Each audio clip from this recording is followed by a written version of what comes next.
한 번은 우리 주영이가 우리 교회 아나바다에 가서 모자를 하나 사가지고 왔습니다. 목격자의 진술에 의하면 충동 구매를 하지 않기 위해서 이것도 써보고 저것도 써보고 그걸 한번 보고 그러면서 이제 최종적으로 거금 1,000원을 주고 모자를 하나 구입했어요.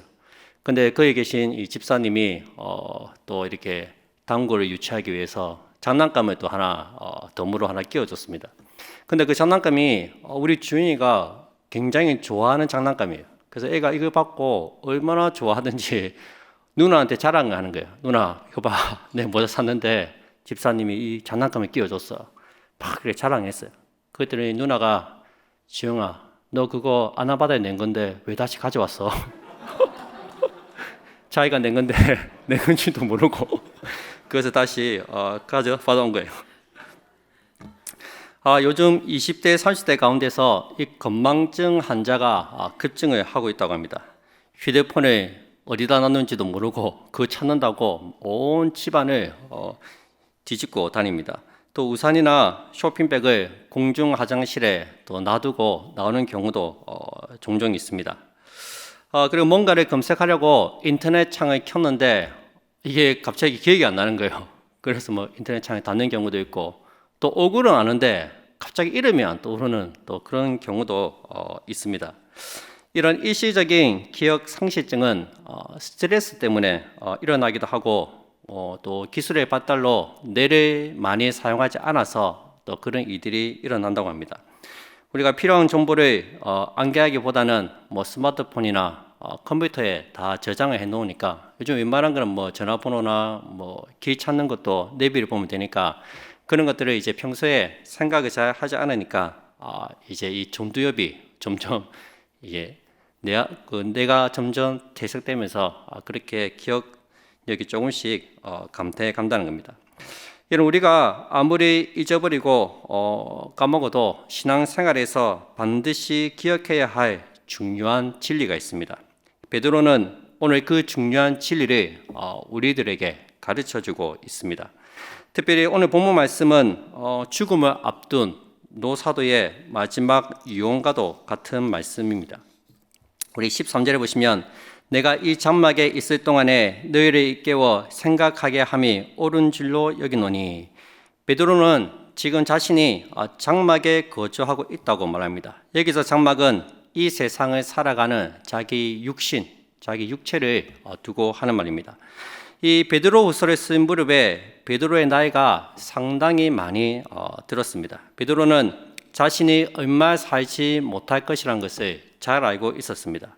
그래서 죽기 직전에 무엇인가 중요한 것을 성도들에게 알려주고 기억나게 하고 떠오르게 하기를 원했습니다. 우리 14절 15절에 보시면 이는 우리 주 예수 그리스도께서 내게 지시하신 것 같이 나도 나의 장막을 벗어날 것이 임박한 줄을 알미라. 내가 힘써 너희로 하여금 내가 떠난 후에라도 어느 때나 이런 것을 생각나게 하려 하노라. 베드로는 자신이 이 세상을 떠날 때가 임박했다는 것을 잘 알고 있었습니다. 나도 나의 장막을 벗어날 것이 임박한 줄을 알미라. 세상을 떠날 때가 다 된 줄 안 베드로는 믿음의 선배로서 이 성도들에게 어떤 말을 남기고 떠나야 할까? 아마 그것을 고민했을 것입니다. 베드로는 왜 이런 고민을 했을까요? 이 초대교회 때는 아직까지 신약 성경이 우리가 보고 있는 이 신약 성경이 완성되지 않았던 때입니다. 사도들은 예수님이 하신 말씀을 기억하고 그 말씀대로 살면서 그 말씀 그대로를 성도들에게 전해 주었을 것입니다. 성도들은 예수님의 말씀을 기억하는 사도들이 전해준 그 복음의 말씀을 들었습니다. 그래서 베드로가 마지막으로 성도들에게 당부하는 이 말씀은 거의 주님이 중요하게 생각하는 그런 말씀이기 때문에 굉장히 중요한 말씀입니다. 마지막에 임박한 베드로는 주님께서 하신 모든 말씀을 정리하면서 정말 이것만큼은 내가 떠난 뒤에라도 우리 성도들이 문득문득 이 말씀을 기억했으면 좋겠다는 그런 간절한 마음을 담아서 말씀을 하고 있습니다. 본문에 보시면 생각나게 한다는 말이 3번이나 쓰이고 있습니다. 우리 12절에 보시면 내가 항상 너에게 생각나게 하려 하노라 말씀하고 있습니다. 13절에도 보시면 너희를 일깨워 생각하게 함이 옳은 줄로 여기노니 15절에도 보시면 내가 떠난 후에라도 어느 때나 이런 것을 생각나게 하려 하노라. 이 짧은 구절 안에 생각나게 하려 한다는 말이 3번이나 반복되고 있습니다. 그만큼 이 말씀이 중요하고 너희가 이 말씀을 기억하고 반드시 생각하고 있어야 한다는 것입니다. 여기서 생각나게 하려 한다는 말은 헬라어로 히포미므네스라는 단어입니다. 이미 일어난 사건이나 사실을 끊임없이 기억하고 그 사건이 주는 영향력 아래 지속적으로 머물러 있어야 된다는 의미입니다. 여러분, 그렇다면 베드로가 성도들에게 끊임없이 기억하고 일깨워 생각나게 하려고 한 그 가르침이 무엇일까요? 본문에 보시면 2가지가 있습니다.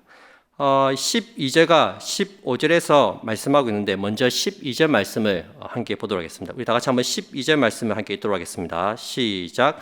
그러므로 너희가 이것을 알고 이미 있는 진리에 서 있으나 내가 항상 너희에게 생각나게 하려 하노라.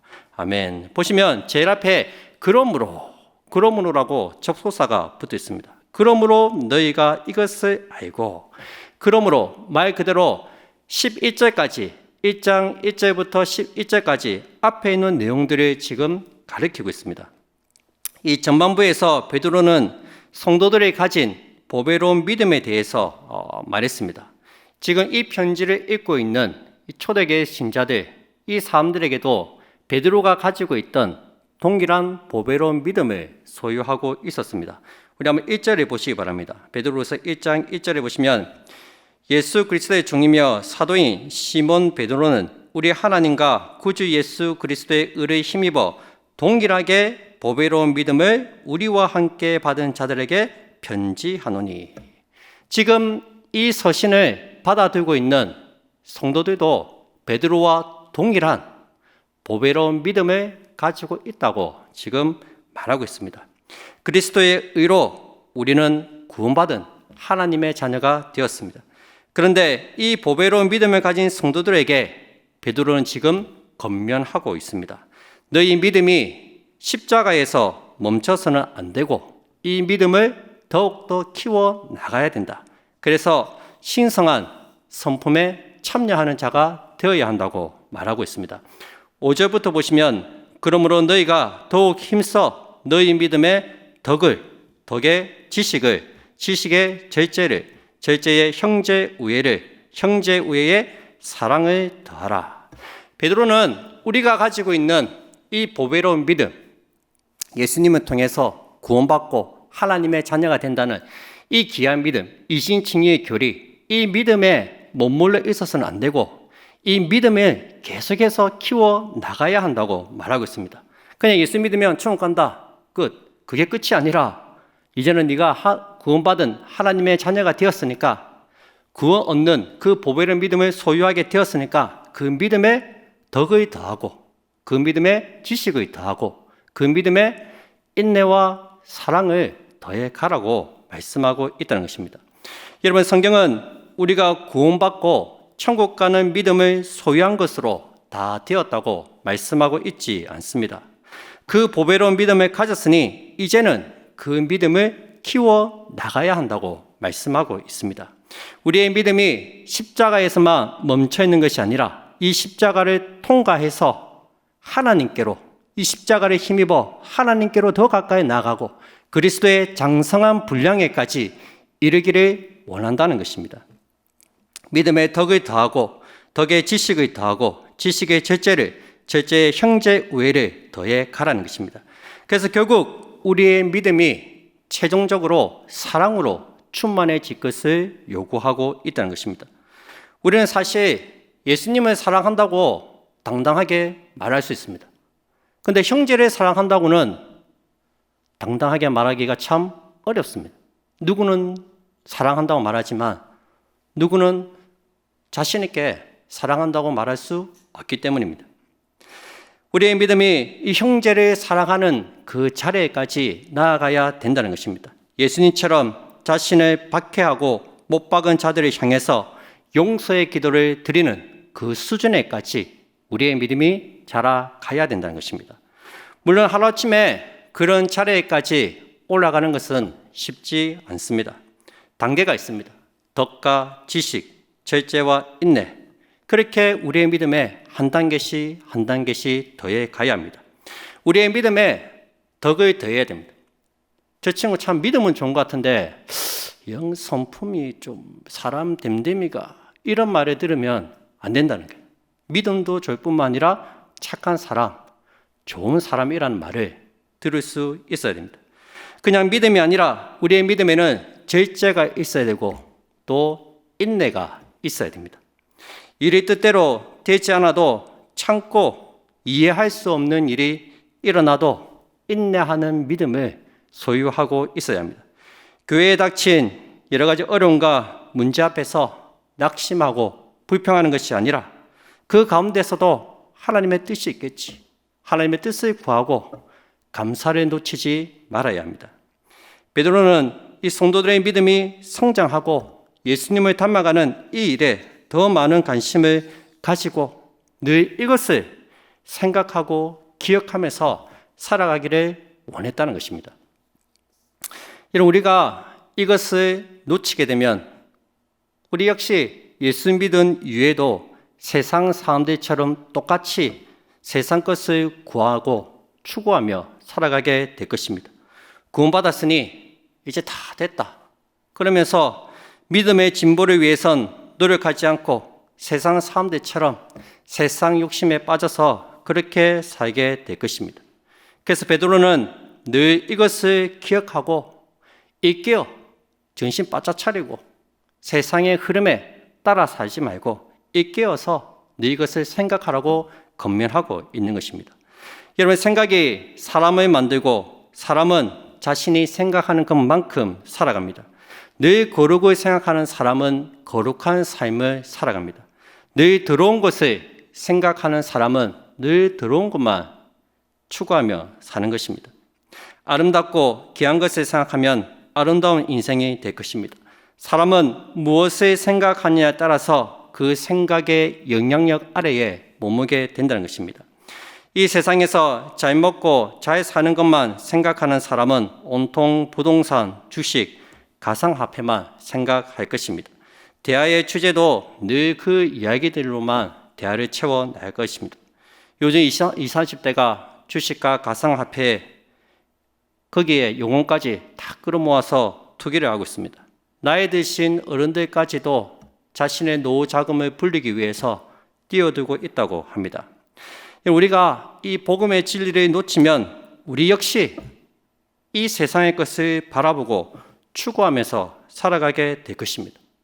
구원받은 하나님의 자녀지만 똑같이 세상 사람들과 똑같이 세상의 것을 추구하면서 세상 사람들이 보기에 좋게 생각하는 그것을 바라보면서 살아가게 된다는 것입니다. 우리는 구원받은 것으로 만족하지 말고 믿음의 진보를 위해서 더욱더 애쓰며 노력해야 합니다. 우리의 믿음에 덕을 더해 가야 합니다. 인내를 더해 가야 되고 사랑을 더해 가야 합니다. 다시 한번 복음의 진리를 붙들고 일깨워야 합니다. 그래야 우리가 세상에 물들지 않습니다. 여러분, 하나님께서 우리를 부르시고 택하신 이유가 무엇입니까? 우리 한 사람 한 사람을 흠이 없고 거룩하게 하시려고 우리를 불렀다고 말씀하고 있습니다. 끊임없이 우리는 이것을 생각해 가야 합니다. 여러분, 베드로가 죽기 직전까지 강조하는 이 말씀에 여러분 귀담아 들으시기 바랍니다. 교회가 주님을 닮아가는 이 외에 이 믿음의 진보 이 외에 다른 것에 정신이 팔려서 살아가서는 안 됩니다. 우리는 이 일에 최선을 다해야 되고 우리에게 닥친 여러 가지 문제와 어려움들을 바라보는 여러분들의 시선이 바뀌어야 됩니다. 왜 이런 일이 일어날까? 무엇이 문제인가? 하나님이 원하신 게 뭘까? 고민하고 기도하면서 우리의 믿음이 연단을 받아 하나님께서 원하시는 정금과 같은 그런 귀한 믿음으로 다듬어지는 우리 모든 성도님들이 다 되시기를 주님의 이름으로 축복드립니다. 두 번째로 베드로가 힘써 일깨우고 싶은 또 하나의 내용이 있습니다. 15절 말씀입니다. 우리 함께 15절 말씀을 함께 읽도록하겠습니다. 시작. 내가 힘써 너희로 하여금 내가 떠난 후에라도 어느 때나 이런 것을 생각나게 하려 하노라. 아멘. 여러분 12절에 이런 것은 보배로운 믿음의 덕을 힘써서 여러 가지 덕목들을 더해 가야 된다. 그것을 말한 것이라면 15절에 이런 것은 16절 이하에 나오는 말씀을 가리키고 있습니다. 16절에 보시기 바랍니다. 우리 주 예수 그리스도의 능력과 강림하심을 너희에게 알게 한 것이 겸허히 만든 이야기를 따른 것이 아니요 우리는 그의 크신 위엄을 친히 본 자라. 베드로를 위시한 사도들은 늘 예수 그리스도의 다시 오심을 가르쳤습니다. 3장 11절에도 보시면 거룩한 행실과 경건함으로 하나님의 날이 임하기를 바라보고 간절히 사모하라 말씀하셨습니다. 여러분 사도가 마지막 힘을 다해서 교회가 생각하고 잊지 말아야 한다고 당부한 것은 그리스도께서 능력으로 다시 오실 그날을 바라보며 간절히 사모하라는 것입니다. 여러분 초대교회는 재림의 교리 위에 굳게 세워진 교회였습니다. 이 세상에서의 삶보다는 다시 오실 주님을 소망하고 기대하며 바라보는 교회였습니다. 그런데 거짓 교사들이 나타나서 주의 재림을 정면으로 부정했습니다. 사도들이 만든 교묘한 이야기라고 말했습니다. 심지어 주의 재림을 부인하고 조롱하기까지 했습니다. 베드로후서 3장 4절에 보시면 주께서 강림하신다는 약속이 어디 있느냐? 만물이 처음 창조될 때와 같이 그냥 있지 아니하냐? 하나님께서 만드신 해와 달, 이 모든 것들이 처음 창조되었을 때 그 모습 그대로 지금까지 존재하고 있지 않느냐? 이것은 계속해서 존재할 것이다. 이 세상이 망한다고? 아니다. 이 세상은 절대로 망하지 않으니까 어떻게 해서든지 이 세상에서 잘 먹고 잘 사는 일에 최선을 다해라. 그렇게 이야기한 것입니다. 그러나 베드로는 주님의 재림은 실제적인 사건이고 자기가 친히 주의 크신 위엄을 보았다고 말했습니다. 17절 18절 말씀입니다. 우리 함께 읽도록 하겠습니다. 17절 18절 시작. 지극히 큰 영광 중에서 이러한 소리가 그에게 나기를 이는 내 사랑하는 아들이요 내 기뻐하는 자라 하시되 그가 하나님 아버지께 존귀와 영광을 받으셨느니라. 이 소리는 우리가 그와 함께 거룩한 산에 있을 때 하늘로부터 난 것을 들은 것이라. 아멘. 베드로는 다시 오실 주님의 영광스러운 모습을 변화산에서 보았습니다. 그들이 보는 앞에서 주님은 신비롭고 영광스러운 모습으로 변형되셨습니다. 그때 하늘에서 소리가 들렸습니다. 이는 내 사랑하는 아들이요 내 기뻐하는 자라. 주님께서 구약의 예언을 성취하시는 분이심을 하나님께서 친히 증거해 주신 것입니다. 베드로는 변화산에서 영광스러운 주님의 모습을 보았고 또 예수님의 십자가의 죽으심과 부활을 통해서 영광스러운 주님을 만났습니다. 베드로가 본 영광스러운 주님의 모습은 주님의 재림을 확신하게 만들었습니다. 여러분 변화산 사건은 재림의 예고편입니다. 주님은 영광스러운 모습으로 다시 이 땅에 강림하실 것입니다. 주님께서 그 영광스러운 모습으로 다시 오시니까 반드시 다시 오실 것이니까 너희들은 다시 오실 주님을 생각하고 믿음으로 살아가라는 것입니다. 이 땅에 마음을 두지 말고 저 천국을 소망하며 믿음으로 살라는 것입니다. 여러분 이 지구는 일회용 종이컵과 같습니다. 한 번 사용하고 나면 쓰레기통에 버려질 것입니다.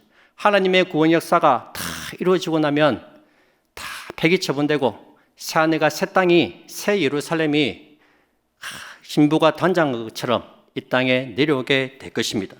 우리는 저 영원한 하나님 나라를 소망하며 다시 오실 주님을 기대하면서 살아가야 합니다. 여러분 우리의 생각에 다시 오실 주님이 있어야 됩니다. 우리의 마음에 다시 오실 주님에 대한 기대감이 늘 항상 있어야 됩니다. 세상의 마음에 두는 것이 아니라 다시 오실 그 주님을 바라보면서 사모하면서 살아가는 그런 믿음이 저와 여러분들에게 있어야 됩니다. 제가 이번에 어버이날 그 분에게 인사드린다고 월요일 날 저희 본가에 갔다 왔습니다. 그러니까 이제 저희 부모님도 나이가 드셔갖고 이제는 백신이죠, 백신. 아스트라제네카 그걸 맞아야 된다 하더라고요, 보니까. 그 제가 걱정이 돼가지고 요즘 좀 사고도 많고 이렇게 많이 좀 문제가 많이 있는데 그거 맞아야 되나 걱정이 많이 되더라고요. 근데 이제 아버지가 그거 보니까 글을 하나 적어 놓은 게 있어요. 살면 얼마나 산다고. 보니까 삶을 초월하라고. 남은 시간 동안 내가 하나님 위해서 살아야 되겠다. 늘 그것을 다짐하면서 이렇게 하나 적어 놨다 보니까. 그거 보니까 마음에 안심이 되네요. 그래, 살면 얼마나 산다고. 하나님 뜻이면 데리고 가는 거고, 하나님 뜻이 아니라면 계속 사는 것이고, 너무 이 땅의 삶에 연연하지 말고 저 천국을 바라보면서 살아갔으면 좋겠다. 그런 마음이, 그런 의도에서 아마 그런 글을 적으신 것 같습니다. 여러분, 참 우리도 역시 마찬가지죠. 우리가 이 땅에 살아가지만 이 세상의 삶이 전부가 아닙니다. 우리에게는 영원한 천국이 있고 다시 오실 주님에 대한 소망이 있지 않겠습니까? 우리가 절대로 낙심하지 말 것은 주님께서 다시 오시기 때문에, 우리에게 영원한 하나님 나라가 있기 때문에 우리가 믿음을 가지고 참 힘들고 어려운 일들이 많이 있지만 저 천국을 소망하면서 우리가 살아갔으면 좋겠습니다. 여러분, 사실 이 베드로가 말한 이 모든 것들은 전혀 생소한 이야기가 아닙니다. 베드로가 늘 성도들에게 가르쳤고 성도들에게 늘 전했던 그 말씀들입니다. 여러분, 날마다 우리가 하나님의 형상을 닮아가기를 힘써야 합니다. 우리가 본래 하나님의 형상대로 지음을 받지 않았습니까? 하나님께서는 저와 여러분들을 지으시고 보시기에 심히 좋았더라고 말씀하셨습니다. 우리가 하나님 보시기에 심히 좋은 모습으로 우리의 모습이 날마다 변화되어 가야 합니다. 또한 다시 오실 주님을 소망하고 또 믿음으로 기다리는 그러한 삶을 살아가야 합니다. 베드로는 성도들에게 마지막으로 부탁하고 있습니다. 너희가 이 진리 안에 머물러 있어야 한다. 늘 이것을 기억하고 생각하고 일깨워야 한다고 당부하고 있습니다. 여러분, 우리 역시 끊임없이 이 말씀들을 기억하고 생각하고 되뇌어야 합니다. 우리의 마음과 생각을 세상 것으로 채우지 말고 주의 거룩한 성품으로 채워 나가야 합니다. 헛된 것에 소망을 두지 말고 다시 오실 주님께만 소망을 두어야 합니다. 사단은 끊임없이 우리에게 다른 생각들을 집어넣어서 쓸데없는 걱정과 염려를 하게 만듭니다. 물론 먹는 것, 입는 것, 참 우리의 생계와 관련해서 굉장히 중요한 문제입니다. 그러나 현실 문제에만 빠져서 해야 할 일을 하지 못하는 것은 더 큰 문제입니다. 우리 주님께서는 그런 염려와 걱정을 하지 말라고 하셨습니다. 마태복음 6장 31절에 보시면 그러므로 염려하여 이르기를 무엇을 먹을까, 무엇을 마실까, 무엇을 입을까 하지 말라. 이는 다 이방인들이 구하는 것이라. 너희 하늘 아버지께서 이 모든 것이 너희에게 있어야 할 줄을 아시느니라. 그런즉 너희는 먼저 그의 나라와 그의 의를 구하라. 그리하면 이 모든 것을 너희에게 더하시리라. 아멘. 여러분, 코로나 시국에 얼마나 걱정이 많고 염려가 많습니까? 경제적인 어려움이 있습니다. 확진자가 발생하고 그로 인해 어려움을 겪는 성도들도 있습니다. 얼마나 염려가 되고 걱정이 되겠습니까?